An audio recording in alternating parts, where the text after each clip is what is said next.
everyone? This is Kosty with episode 24 of Tales from the Ticket with the one and only Eric Pathy. Eric, what's going on? Just got off the bike. Nice windy bike ride. How about you? I know you were swinging some golf balls. No good? Not a good day, no. Just tough, man. In the wind. I don't know. I've been training so hard with a personal trainer, and yesterday we did a crazy chest day, and it hurts your golf game because the soreness, how your body moves. I'm a little bit tight and stiff, so I don't get too down on myself anymore. Even though on the front nine today, I considered leaving. I was like, this is dumb. It's cold. It's like that first cold day of the year, so like you're just still not acclimated to it. When I say cold, it was cold in the morning, and then it's in the high 50s, low 60s now, but still fun. I was able to, clear my head. That's really why I play golf. It's like so I can be focused on other things once I'm done, but to get that competitiveness out first thing in the morning. Or at least that's what I tell myself. Hey, the thing that's always amazed me doing this for 4 decades is some of the most unhealthiest people are the ones on the sports betting side of the business. The bookmakers, the ticket writers, the handicappers, and I always say, you're betting on sports, maybe be an athlete yourself. Now, it won't make you a better handicapper. That it won't do. You and I both know the worst bettors that we've ever dealt with and still continue to deal with in my entire career are former ex-athletes of that particular sport. They think because they played, and sat on the bench in the NBA, they know what's up. They think because they sat on the bench and warmed their ass in the NFL, they know what's up. Or even if they were actually high-profile players. We have some high-profile guys that we deal with. And they think because they were out there, 15, 20 years ago on the field, they got 15, 20 years ago. I had a guy that played in the NFL. He just retired. What was it? Right before COVID. So 2019. Right. Pro bowler, all pro, safety in the league. I'm telling you, when I have a conversation with the guy, he could do no wrong. He knows the systems. He knows the schemes. He knows the players. He knows the coaches. And he thinks he has the best opinion on the game. And just like what you said, you're like, usually the biggest losers in the history I've been doing business as well in this industry are ex-professional athletes because their ego and their opinion get in the way of math, which is what sports betting's really all about.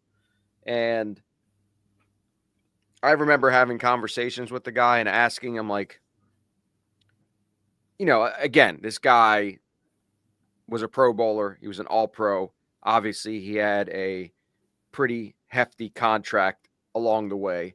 So to him, it's more like fuck you money. When he's betting, he doesn't feel it. When he loses, he doesn't really care about money management. He just wants to load up on certain games. And when he called me, he's like, yeah, I can't figure out. Well, all of a sudden I had a bad season last year out of nowhere. I said, do you know what is a bad season for you? He said, I don't really know. I said, do you check in do you keep a spreadsheet with all of your bets, all of your numbers, all of your percentages, everything? And he says no. So right there, I already know that guy has no ability to see anything long-term. I give him the presentation of being part of one of our syndicates. He said, you know what? I'm going to give it a shot. I'm telling you, Eric, swear on my wife's life. The guy went insane after the first day losing. How could you pick this team? They lost by 40. I said, sir, who cares if they lost by 40? Do you get paid? Do you lose more because they lost by 40 or they lost by 1? I know this coach. I know. And then what happens usually, it's always the same pattern, right? Then the next 4 days were winning days. So then Monday comes, and that's when we do our profit and loss reports for the previous week. And I send him the report. He goes, no, I didn't bet any of those games. You lost the first game. Again, ego-driven clients in this business will never win. And I'm sure you could add to that as well. I mean, fundamentally, I'm done preaching. I've been preaching for 40 years. Like this, there's a guy I told you in Texas, sends screenshots me. And I know you said a lot of these guys like stories. We can get into some stories later. Screenshots me, his $70,000 account balance. And he said, let me see how I do this weekend, then I'll get back to you. Gone. I understand.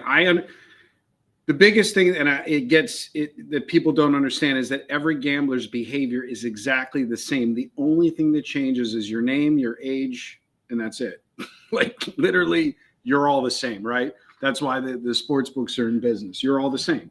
And it's not a negative when I say you're all the same. It's that unless you're willing to be mentored, you can be the most brilliant CEO of a Fortune 500 company, and you will still be the biggest mush when it comes to betting, either in the casino or at the sports book. There's no correlative effect between somebody's financial net worth and their insanity as a bettor. Because in the end of the day, you and I were talking about this with Micah the other day, and I'm not going to name individual people, but in this business of information, the ones that have the most clients, forget the biggest bets, because we know we've already established if you have the biggest bets, then you're not for real, because no sports book is going to allow a sharp group to make a consecutive $100,000, $200,000 bets. You have to spider web it across, right? But the reality is that these glitzy and glamour. I'm in front of my Porsche. I have my bag. No names mentioned. Not giving anybody free mojo. And we deal with people. And man, this guy, I sent him $5,000 for a guaranteed game that couldn't lose. I had 50 grand in my account. And I used to make fun of these guys, but I understand that if, buyer beware. There's a sucker born every minute. And the reality is it's the desire not to win. It's the desire to win quickly. Now, I had a gentleman by the name of Paul. He joined yesterday. You heard me on the phone with him. Mm-hmm. He probably is going to be watching this either on a recording or I'm going to tell you this story before we continue. This is the greatest story. Paul gives me hope in sports betting humanity. Paul is a college student.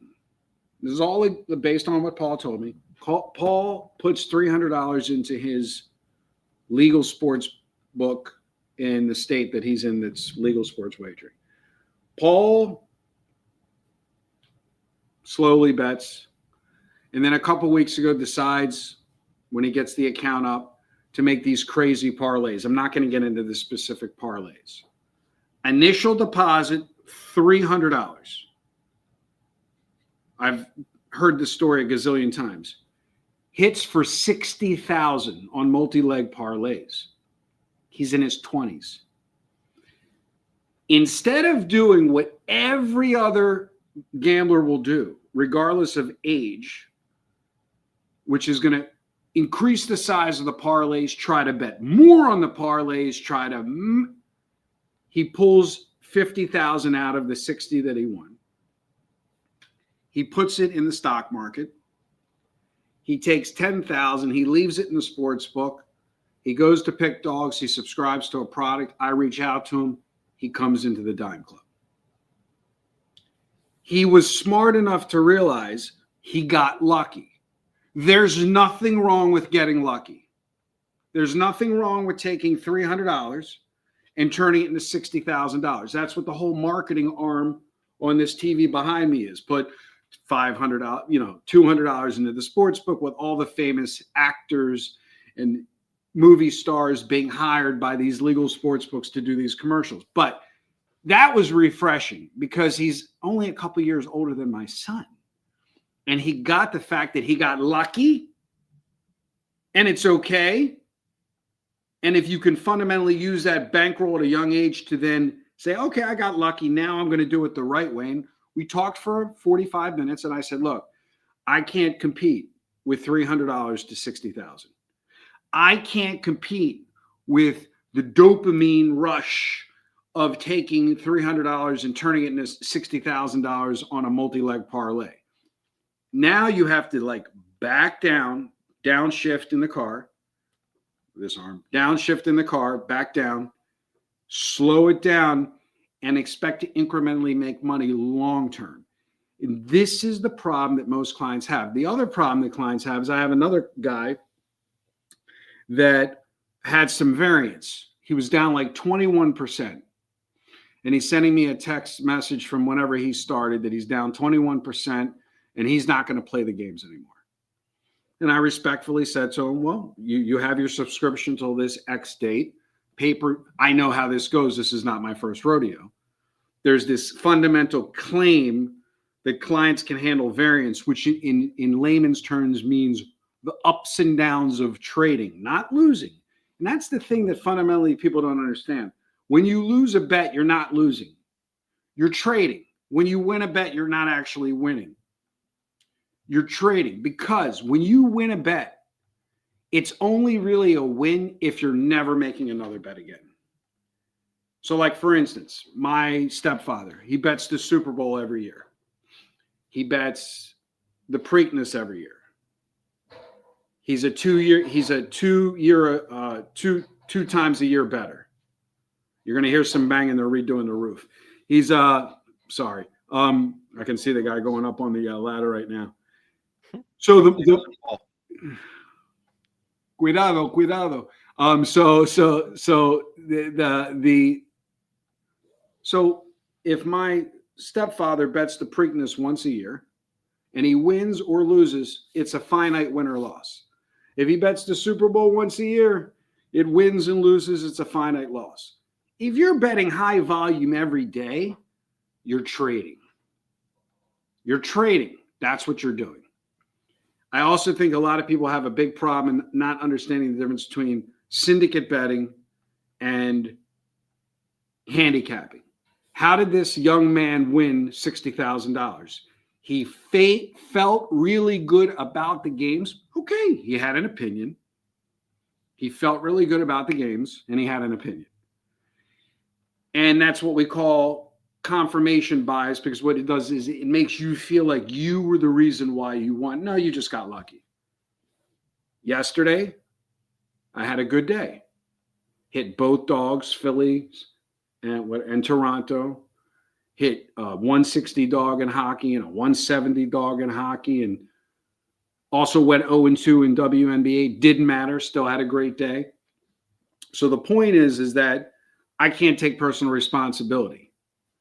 One syndicate, we put out, I believe, 7 NCAA football games already, 5 NFL games already, stretching from today, Thursday, all the way to the Monday Night Football game. Do you think when I'm getting these plays from major betting groups, I have an opinion at 6 a.m, they're firing off on all cylinders? No. And that's the thing with these Don Best screens. Like I said, Micah and I recorded a CLV video showing how we move the numbers on the DB screens. We tried today in the college football. The problem is they were firing so quick. Every time we hit the record button, the game had already moved. There was nothing to show anybody. And that's the thing. As a syndicate broker, a lot of people don't realize that we represent different groups. So here I have a question. I have a comment. Somebody texted me. Why do you have opposing picks? That shit makes no sense. Now, I don't even know what he's referring to, but you probably do.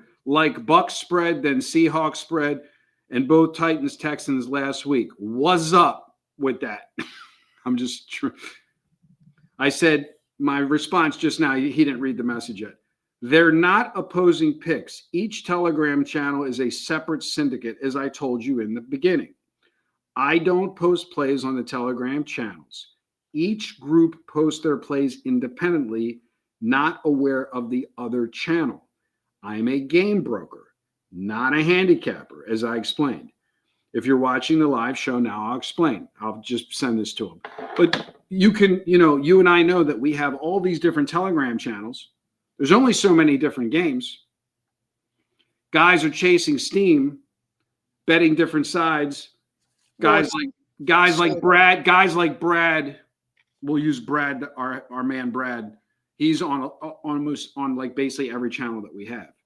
So you can see this where it looks like, but look, I'm not putting the plays on the channel. So what do you say to a player that's on two channels getting opposing plays because two different betting groups came in on the same side? Well, at the end of the day, when we do cross-channel promoting, meaning if somebody came in from a David Miller Instagram, they've watched David Miller on Instagram, they watch these shorts that he's done with Spencer Cornelio, who's one of the sharpest guys on YouTube in terms of, the audience that he brings, and he's very well respected. They do these shorts. Somebody comes in from a David Miller funnel. They subscribe to his Telegram channel. That's David. That's his games. All we're doing is representing these groups and being the bridge between them and the user, right? Right. Brad's on here. He just commented. Well, I warned Brad. I said, look, if you're going to be on other groups, I'm telling you now, I can't control what games they send. Sometimes they might crawl. He already gets it. So there's no questions from him. We try not to do that. We try not to do that by any means. We like to keep it separate for the most part, but it really depends on the client's ability to handle the volume. If somebody has a very liquid accounts that can handle betting 30 games a day and being able to navigate and put all the games. Put up Brad's comment. I'm able to navigate it just fine. Last year wouldn't because it takes some learning, because again, it's like learning a new language. I'm not saying it's like ideal, but I mean, so for people to understand, like Big Al's All Access, you set up a Telegram channel. Who puts the plays on Al's channel, Kosty? Al. Who puts the plays on Micah's channel? Micah. Who puts the plays on Dave's channel? Dave. Do you think we're sitting here? No, each person, we create the channel. We give them admin rights. We say, you go in, drop the plays in. You don't have to deal with any of the clients. You don't have to deal with any of the customer service. And you're on your way. So, like I said, in a perfect world, would you love everybody to be on the same game? Sure. But you're dealing with syndicates. You're not dealing with just picks. That's the problem, is that this marketing of picks. And when I say picks, I'm not talking about in the PickDawgz community. I'm saying just the concept of thinking that the picks matter when they don't. If you have multiple sports books, any sharp has multiple sports books. If you have Dave Miller on one account, you bet all his games, doesn't matter what he's on. You have Al on one account, you bet all his games, doesn't matter what he's on. In the end of the day, over 1,000 games. Is it going to matter on each individual game? No. Is it going to? Now, take Notre Dame last week. You bet that game early on that syndicate channel that we have. You bet it Thursday at 20.5. Well, let's say a group came with the other side at plus 22.5. They didn't. I'm just using that example. Lands on 21. You could be on the scenario where you can middle games because you have guys that are chasing sharp numbers at different times, early in the week and then at the end of the week. Brad, I'm going to just give Brad a hard time, smiley face on, he didn't like hockey last year. So he was like jabbing me last night. I'm like, oh yeah, it's like He's like, it's ugly. Okay. Who cares? It's plus 160, plus 170. Should have had those 2 games parlayed with both dogs in baseball. What did that would have paid? That could have taken $300 and turned it into a large account. Let me get back to this gentleman did ask a question early. I want to get back to that. He said, is there a way to change those people's mindsets? When I was talking about, it depends on the person, to be honest. If it's somebody, I don't. It really depends on the person. Let me, the big joke is I always cut you off, but let me. Well, it's not a joke. It's not the mindset that's the issue, right? For the person that's asking the question. It's the fact that unlike a hedge fund or a mutual fund, where someone is trading for you when you put the money in, the problem in this industry, and will always be the problem in this industry, is people have the ability to bet on their own. Perfect example, Kosty. I'm on the phone with Micah this morning, right? Yeah. He's got thousands of accounts that he does business with bettors all across the country. And he's like, man, I gotta figure out where we stand with this. And I said, well, why don't you just log in the accounts now and just whatever the number is? And he starts laughing. And he goes, every presentation is the same. Don't give me an account unless you're not going to plan it. And they all go, okay. Every one of them. And then every one of them goes back in and bets their own games. So he's firing off. Who you talking to over there? You look. I was responding to a client because again, we're global, and just because we do the show, because we're not sports commentators, we're not giving you picks, and our world is communication. And I had a client reaching out to me because one of the lines, a couple of the games that were posted this morning, he had not gotten to till now. Of course, the lines are different, so it's my job to tell him wait or play it at the number that he has. So, guys, we're very hands-on. I mean, for people that watch this that are new, we bring a side to this industry to PickDawgz that is you don't see very often. Most people don't communicate with clients via FaceTimes. Most people don't communicate with clients in general that are professional sports syndicate brokers. You know, we don't sit here and toot our own horn, but the guys that we rub shoulders with just happen to be some of the most respected names in the entire industry. Not because they bet big, like Eric said, not because they drive a Bentley and, well, yeah, one of our clients I know, the purple, I mean, the blue, and he's got a blue Rolls. Never mind. Well, he's not a Bentley. But no, but he's separate. It's not about the glitz and glamour when it comes to syndicate betting. Micah, you would look at him, you know, when you're walking by him in a casino, you would think, oh, the guy's a Georgia Bulldogs fan. He's dressed normal. You couldn't pinpoint that guy bets as much as he does with the amount of money that he makes in this industry. And that's how it really goes. The most successful guys in this industry are not the guys that walk around and flaunt it. They're the ones that are behind the scenes, behind the computers.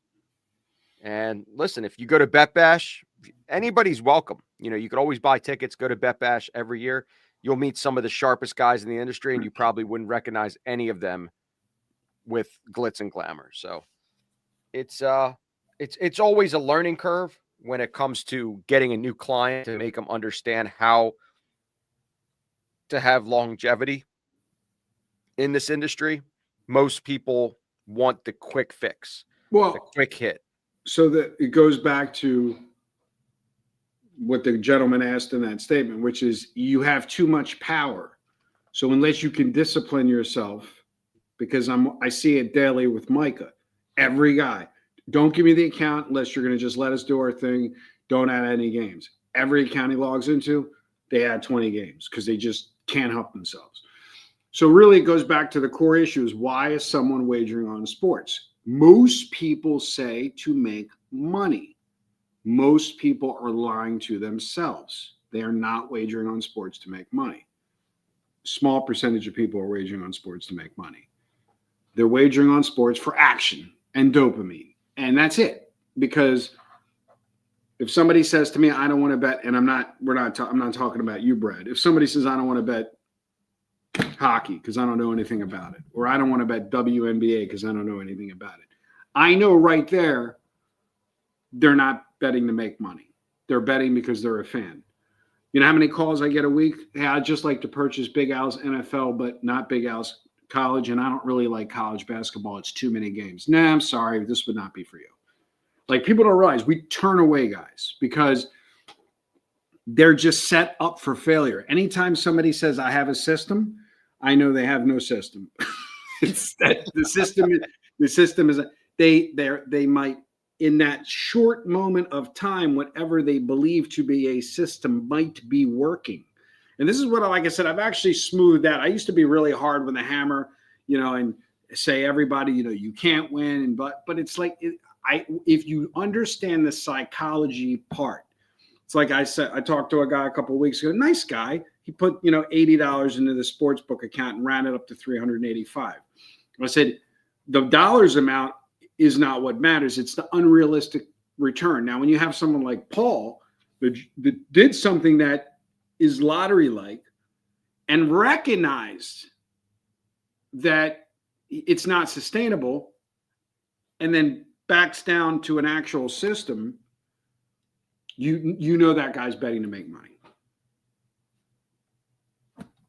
That's it. But would I say there's a lot of people like that? No, because I see the comments on my daily YouTube videos. And the comments on my daily YouTube videos are all the same. If you lose a game, oh my God, I went so big, you killed me. And then if you win a game, nothing, which is fine.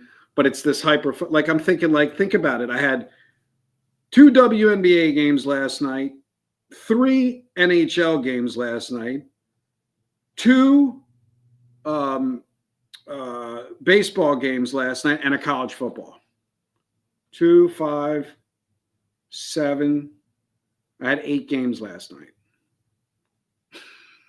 Okay, I lost the 2 WNBA games, won everything else. Okay, so what? My point is, and I'm doing this off memory, but my point is that if anybody was going to say, it's too many games, it's a Wednesday, how can you have that many games? They're not really betting to make money. So I go back to winning. People hate this. I'm going to get this. I don't know. I don't currently have any tattoos, but if I had a tattoo, it would say, winning is easy, betting is hard. That should be the tattoo. Winning is easy, betting is hard.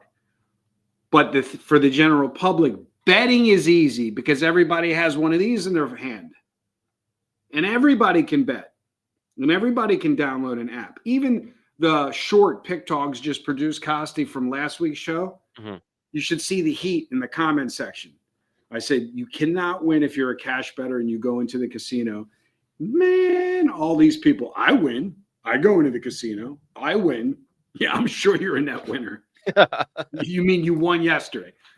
How can these stocks go up, up, up in every quarter in the publicly traded companies? They're making millions of dollars, but everybody that I talk to is a winner.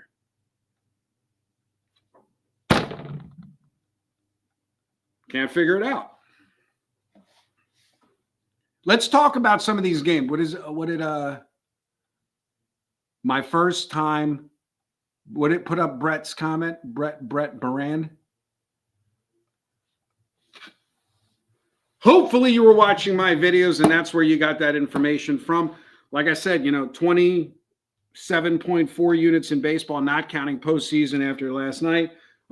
Yeah, like I said, you know how many years I've been preaching this, Kosty, as long as you remember, back when I started doing the radio 15 years ago in Las Vegas. People, no, you can make money betting favorites. Oh, blah, blah. Now, it's interesting. I'm not going to name any names here. We know there's a syndicate, right, that only takes 40 clients for baseball.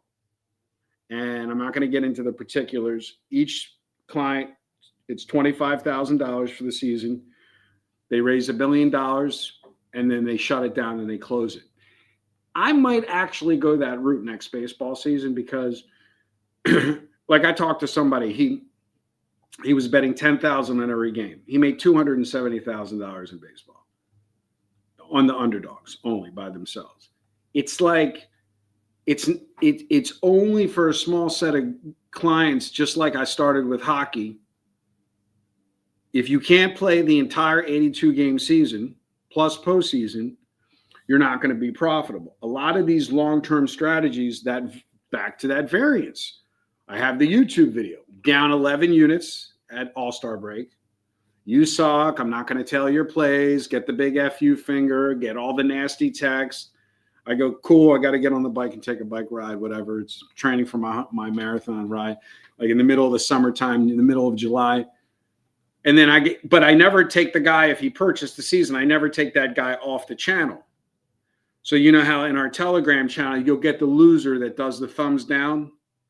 You know what I don't know if you can, it's Schadenfreude. It's the guy rooting for you to lose because he stopped following the system. Right. Now what happens is he's sick because he goes from the All-Star break. Every day is a thumbs down as we're just winning. You know, it's like, I could tell the temperament and the psychology of a lot of these guys. The easiest thing would be if you actually manage somebody's money, but we don't do that. That's not the business we're in. And where you basically said, we're going to send you a statement in every 120 days. That would be the easiest thing because they wouldn't get caught in the up and down craziness nonsense.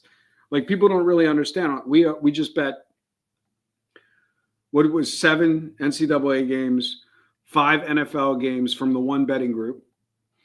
And we're going to probably have, multiply that by a multiple of 3 to 5. There could be another 30 to 50 games.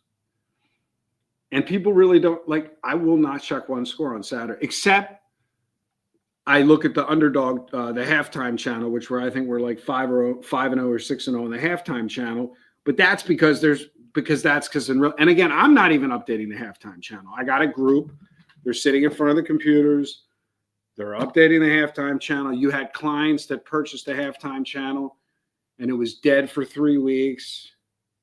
And I explained, usually some years the groups fire off very early in September.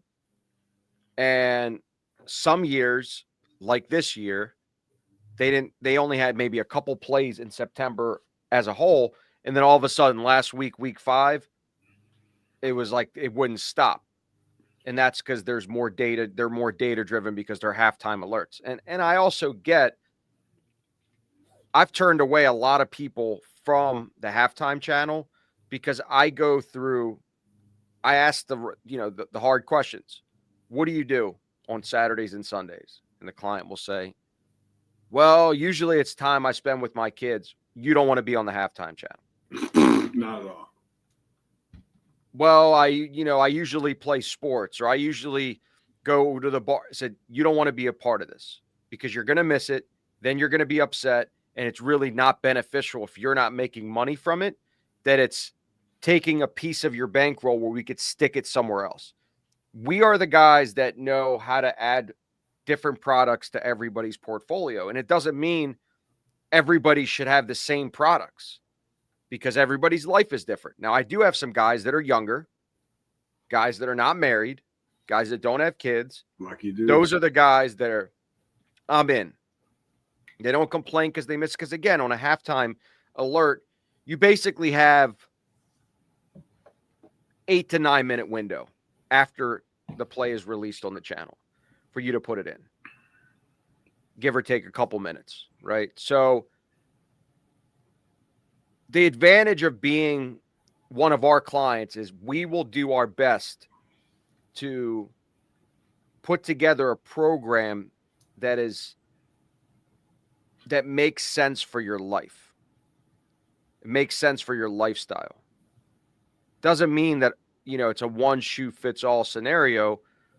We have different products. We have different groups. We have high volume, low volume, and based on the comfort level. I mean, so it's funny because Brad's in here. Brad was with us last year during March Madness. And during March Madness, we were at the Aria viewing party. So for those that don't know, the Aria turns in during March Madness, turns in their entire convention hall into the sickest, most amazing viewing party for March Madness you could think of. There's a buffet that turns over 3 times a day. There's a half-court basketball hoop. There's dessert. There's coffee. It's free drinks, free food, couches, and people screaming at the TVs, and your own ticket machine, basically a sports book they bring up to the second floor. So you don't have to even walk far. And Brad's watching these games with me. And we have some big time amounts on these games. I'm talking about, we talk about our biggest bets that we make are usually 10% plays of our bankroll, whatever that may be for you. For us, it's 10%, which is a big amount on one game. We have these games going on. I don't even care. I don't even show, like, there's no emotion. I have this large amount of money, and I have guys that are over there with these parlay tickets, and they're going nuts.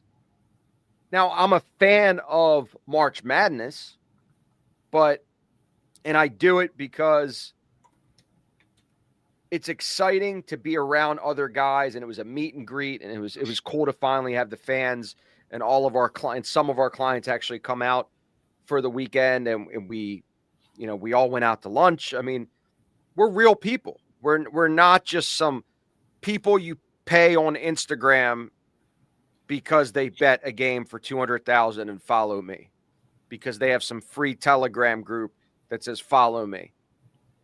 The connections that we have, the betting syndicates that we promote are all real. And the people that came out and saw it in person, to say the least, that first couple of days of March Madness, and March Madness as a whole was a big time moneymaker, but it was cool to see that day and Brad having some big amounts on the games. He's commenting in the comments now, and the games won. So I don't know if he would have had the same reaction, but he was pretty composed, unlike most. He was pretty composed. But for those that have some MGM host credits next year, make sure, go to Vegas, go to the Aria, get the viewing party tickets. It is by far the best viewing party. I've been to other ones. They're all trash. The Aria by far has the best viewing party. 2 years ago, we had Des Bryant. For all the people that obviously know who Des Bryant is, he's, for those that don't know, I'm sure the people in the comments know who he is. I don't have to explain. No. But so he comes up to us, same place, the Aria viewing party, not last year, the year before. He's like, "What's up, PickDawgz?" I'm like, and this is I'm a fan of his. He was just on the Ravens a couple years ago, and I've always been a fan of his game, and he's coming up to me going, "Man, I watch you guys every single day. What are the picks for tomorrow? To have that type of,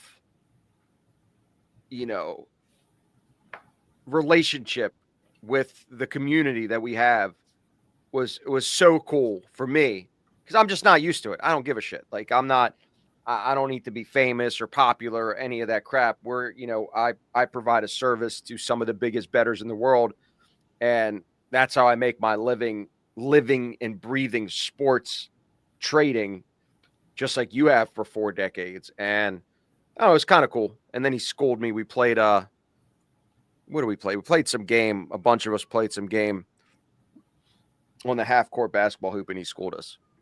Hence why was a all-pro receiver, and I'm a 5'10" Ukrainian pit bull, not really built for the basketball game. Who you telling? Not built for it. I want to talk about some of these trends here.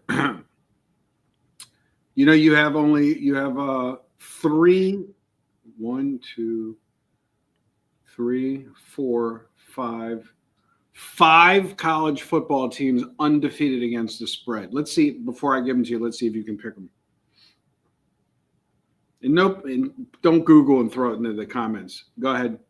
What's that? 5 teams that are undefeated against the spread in college football. Miami.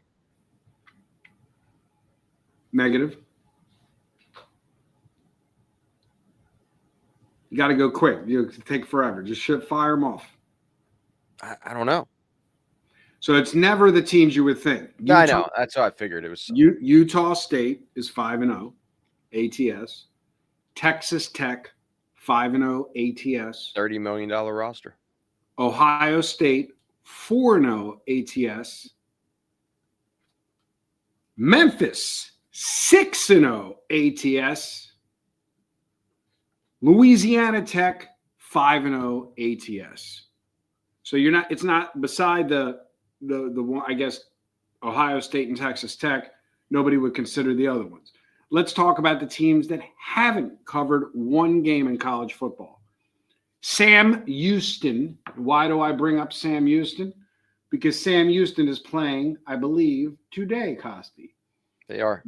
Sam Houston is currently right now plus 7.5. So even though we don't give out free picks on this show, my gut says they will cover this game because the number is going to get inflated closer to post. Because people are going to go online and go, oh, Sam Houston's never covered a game. And then there'll be 8-9 by game. Some kind of a reverse line move strategy like Dave Miller would do. Penn State, Kosty, is 0-5 ATS. Penn State is 0-5 ATS. Baylor is 0-5 ATS. Does any of that surprise you? Penn State's had a rough year. I'm a little surprised because the lines for them haven't even been inflated. They've played some tough competition, but they haven't been inflated lines. They're just not winning games, and usually they win games at home. And granted, James Franklin usually sucks in big-time games, and he had a chance in that Oregon game, and they lost in overtime. I am a little surprised with Penn State because we've actually had Penn State in a couple different syndicate plays this year, and they've lost each and every time. But that's the reality of college sports, and I wanted to transition that to the NFL. So psychologically, everybody is probably going to fade the Giants tonight from the public. Why? Because they look at the last game. They're going to look at the last game and say, the Giants had a ton of turnovers. They're the first team that turned the ball over 5 times in a row against the New Orleans teams. That's horrible. They have no neighbors. They're beat up, rookie quarterback, all these things against a team like the Eagles who lost last game. They're still 4-1. They should come in here and dominate them. And what the Sharps have done today is they brought that line down where it was at 8. Now it's down to 7. Well, here's the reason why.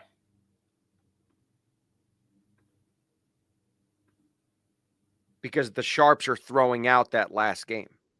They don't care about the last game with New Orleans. Because here's what happened.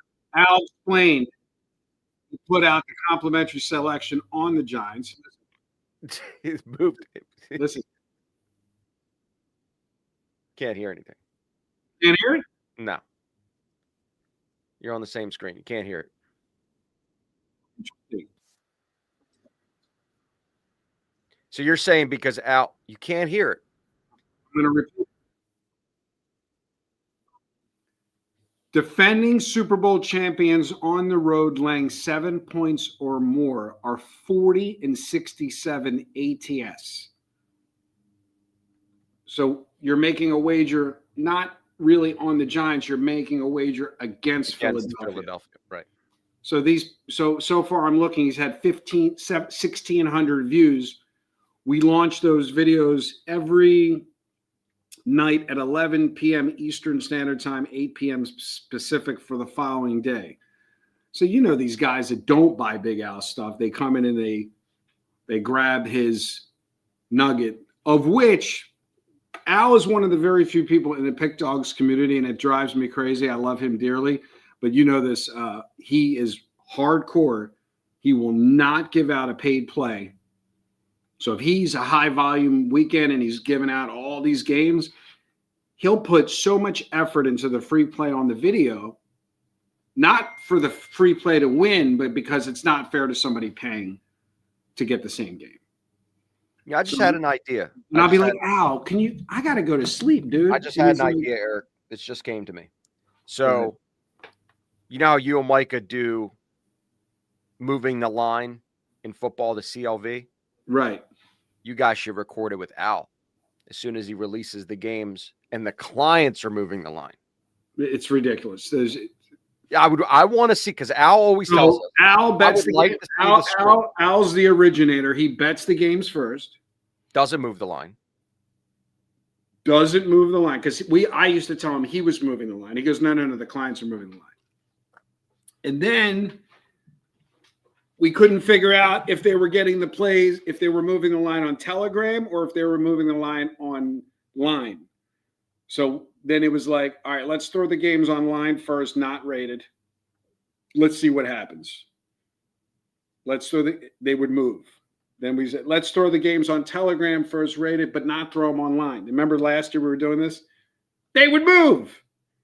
Didn't matter. Whatever we did, they moved. Good news for his clients is he doesn't care if they move because he's not going to be thrown off a game. But you were asking me why the line moved. I know why the line moved. It was because Al gave out. Everybody heard that stat. Not 40. Mine. I'm telling you. No, because I know today he is the only capper. I get it, but I've had conversations with different betting groups today that we all discussed this. The sharps came in today on the Giants at 8, and it's moved the line down to 7. Now, I'm not saying that the video did not produce some of that as well, because once you're labeled a sharp in the account, it doesn't matter. You could be a smaller better. You're still labeled in your sports book as a sharp, and it's going to move the line. But yeah, a lot of people I like Al's analogy. You're not betting on the Giants. You're betting against Philadelphia. Most people don't think like that. Most people look at it as, I'm betting on this team to win or lose. You're never betting against the other team. Right. And that's the reverse systematic formulas that Al has, why he's been so successful over the last 3-4 decades. It's not because he just knows how to pick winners and give you an opinion on games. He has 70 games of data on a Super Bowl team, in this instance, with that high of a spread on the road, having such a bad record. So I want to answer this question. I assume free agencies, you're talking about the Aria tickets. Is that what you're asking? I don't know if that's what he's asking us. I think that's what he's asking us. Well, I got him from a host because I happen to have this this obsession called playing Huff and Puff slots. You got a system? And I have a system. I scream. My system is, this is what I do. I scream at this. For those that know Huff and Puff, I scream at the screen and I go, hats, hats, hats, hats, hats, hats, hat. That's my system. The more I say it more profound, the more chances I get a hand pay. But no, the host, I think the tickets they're not cheap. I think they're $500 a day. But like I said, I get them for my host every year. So real quick, can you throw up LIJ2 Light for Music's comment? What, this one? Yeah. So this is what sports books are in business, right? Here I only play underdogs. Wow, we're going to lay $430. Do you guys not understand if it was that easy? Here's what I say to Lil J. Keep coming back. Keep coming back. The only money line in football or baseball or hockey worth betting is plus money.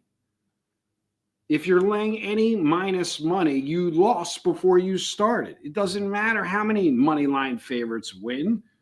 Guys, did you not watch my videos? I was 92 and 86 from the All-Star break, up 6 games, up 20, up 38 games. 38 games, up 6 games. What more do you need to know?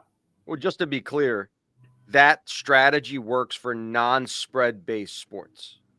So hockey, soccer, and baseball, you could consistently. I don't even think soccer is part of it. It's mostly hockey. Yeah. Hockey's secondary, baseball's the main. Hockey was brutal before when it used to end in a tie. Yeah. But with spread-based sports, I would just never lay the money. I just wouldn't bet the game. You're setting yourself up to fail if you're betting 7.5, 7-point favorites on money lines. What, you all got baseball? Visa, MasterCard, Discover, American Express, Cash App, Venmo, Apple Pay, crypto. Let me know, King Capo. Now, this is not, maybe he's new. This is not a pick giving show. We try to teach strategies, education of how to succeed sports betting. And we tell a lot of stories because we've been in the industry for decades. But keep coming back. I was going to tell you, you said somebody liked the stories.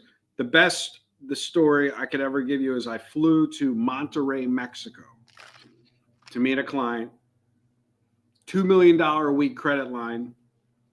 I get picked up at the airport. The guy's got 7 bodyguards with AK-47s. He's in a Ferrari. Kosty, you got to look at me forget the guy client for you. He's in a Ferrari. He picks me up in a Ferrari. We're in the Ferrari. I come out of the airport in Monterey, get in the Ferrari, but I can't see anything. I look to the left, there's a black Escalade. I look to the right, there's a black Escalade. I look in front, there's a black Escalade. I look in the rearview mirror, there's a black Escalade. So imagine you have the one Ferrari, and then you have the 4 in tandem tracking. And he's like, yeah, that's how we do it here because we got to make sure we don't get hijacked and kidnapped for ransom. So I'm like, this is insane. What's the point of having all this wealth and all this money if you can't freely roll with it? He goes, you can, you just got to have the security. So that was my first taste of like, so like FU money where the guy like, but again, he was a guy that if he let me manage his money, net winner. And then it would be like, we'd go on this like 2-week, 3-week run. We're still friends. 2-week, 3-week run. And then I would log into the account and be like, dude, what did you do? Well, you didn't have the Monday night game, and I was blah, blah, blah, blah, blah, blah, blah, blah, blah, blah, blah, blah. So you always see guys finding a way to blow the money. Another thing is people ask me, what's the easiest ways to lose money sports betting online? And the answer, Kosty, is you know this. Click that little casino button and start playing blackjack. Start playing roulette. Start playing. Literally more, and I don't want to irritate the guys that are watching, more because we have a lot of guys that have lost like 6-figure bankrolls that they built up with our games, and then just like 10 minutes of a blackjack session blow it all back. You want to, so where I said last week, people that go to the casinos lose when they bet sports with cash. People that bet online, the casino games, lose. So you want to bet your sports on the app. And if you want to play blackjack or you have a huff and puff strategy like Mr. I'm telling you, they have huff and puff in Pennsylvania online on FanDuel and DraftKings. Possibly the worst. I can't understand how that's even legal. I would ban myself. So I don't have any control. But what I'm saying is if you want to bet blackjack, you want to bet like Mr. Blues Rolls Royce, you want to bet Baccarat, high stakes at 100,000 a hand, or Rolls Royce, man, go to the casino. So do the casino in person. I was telling Micah today, your new residence is 5 seconds from a sports book. He was like, what? I would never leave. Have you even gone in there yet? No, not yet. to me, because I'm an app better, and to me, it's convenience. Like I would never. So To basically, me, every it time you seems drive to our office, let the people. Every time you drive to our office, you pass a sports book that you could literally stop. Literally could stop on the way to the office to the sports. Literally, And right. you've It's never like gone once. 5 minutes from my house. When I left your house, I was like, what's even weirder? It's a bowling alley and a sports book next to each other, like family night with the family bowling, and then the dad's running over to the sports book and getting a couple tickets down. But for me, I'm an app better. It's convenience for me. I have no interest when I'm in Vegas and it's easy to maneuver. They really, the only reason I do the ticket thing is because Mitch would love doing the ticket thing. Jay, Ruffalo, they all do the ticket thing. And I was like, I partake in that. But in reality, I did that the first year. And the second year, I was like, dude, I don't want to wait in line. What's the wait in line? Just load my account up, bet on my app. Especially it starts, March Madness starts at 9 a.m. there. So we're doing the live show at 6:30 in the morning. I'm on my app getting all my plays in for the day. So, yes, I pass a sports book every single day. Only time. So, no, when we were talking about this is only pertained to non-spread based sports, which is hockey and baseball. When it comes to football and basketball, favorites and dogs on the spread, it doesn't matter. We're not against taking favorites and laying 7, 8, 9. None of that matters. It's non-spread based sports. In baseball, Eric's strategy with one of his biggest groups that he deals with himself is an underdog only system, meaning and now NHL. And now NHL.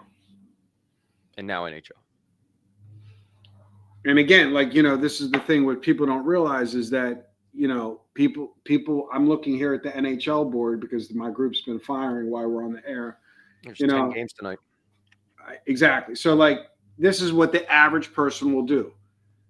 They do these tickets where they take the biggest favorites and they just plug them. So it's like they don't even we're going to take Tampa Bay minus 175. We're going to parlay it with Florida minus 200. We're going to parlay it with Colorado minus 185, Vancouver minus 203, Vegas Golden Knights minus 203. And what's going to happen is there's going to be a reinforcement because some of the days they're all going to hit. And then it's like, oh, well, every day I'll just wake up and take the biggest chalk favorites on the money line and I'll bet them, and that'll be a positive strategy. And like I said in the beginning with the gentleman, Paul, that took the 300 to 60,000. Once you realize it's okay to be lucky and then use that ammunition. Yeah. I mean, look, the funny thing I was thinking about before we end the show is, we always tell people, we poo-poo parlays, right, Kosty? And then somebody will say, I'm trying to build up my bankroll. If you have no money, do the parlays. I'm almost convinced. Do the lottery tickets to build up your bankroll, but then be smart enough to stop once you hit the parlay. Not like our friend in Virginia Beach who took 300,000 and then took it back down to zero. Right? Because it's intoxicating. I understand. Well, if I won 300,000, I could win 600,000. No shade on him. We love him. But you're going to hit an 18-team parlay and hit 3 of them by a half a point and then start firing. And that's their $1,000. He had a $1,000 parlay. They paid like 300 G's. And then he's firing $10,000 parlays. So my point is, yeah, you know what? I'm not opposed to I'm not opposed to buying a lottery ticket. Well, a good friend of mine, one of my best friends, is a big-time UFC bettor. He bets parlays in UFC, or he used to bet parlays in UFC. And in the UFC, because there's this thing called a double chance, which means you could pick the way the fight finishes or 2 out of the 3 legs how the fight finishes. It gives you better odds if it's a favorite, and you could take it down to a shorter favorite or whatever. And he would have these 7, 8, 9 leg parlays, And he hit one last year, hit one for 95,000. What's funny is now you're talking about MR. Yeah. Okay. So it's funny now he doesn't do parlays anymore because he realizes they're so impossible to hit. There's no value. He sticks to straight bets of getting good value or maybe 2 or 3 legs. So again, I'm not taking anything away from parlays. I think you nailed it on the head. If you have a small bankroll and you're trying to build your bankroll, do them. Hope to hit a big one. Is it hard? Yes. Is it the odds against you? Yes. But there's somebody hitting a very large ticket parlay every single day. If you don't once you hit the parlay, then call me. Well, that was the Hour of Power, guys. We appreciate you guys. We'll be back here next week with episode number 25, quarter century of this show. Anybody that, if you watch the show on replay and you want for us to talk about a certain topic, please comment below and let us know what you want us to discuss. We will gladly do it. This is all about coaching. This is all about teaching. This is all about giving back. And we appreciate each and every one of you. So I hope one of you in the comments, watching this today, took something away from this that will make you a smarter, better player as we head into NBA season. Whereas I like to say, a better. Eric, any last words? That's it, guys. You know where to reach us. We'll be back here next Thursday. Everyone have a great day.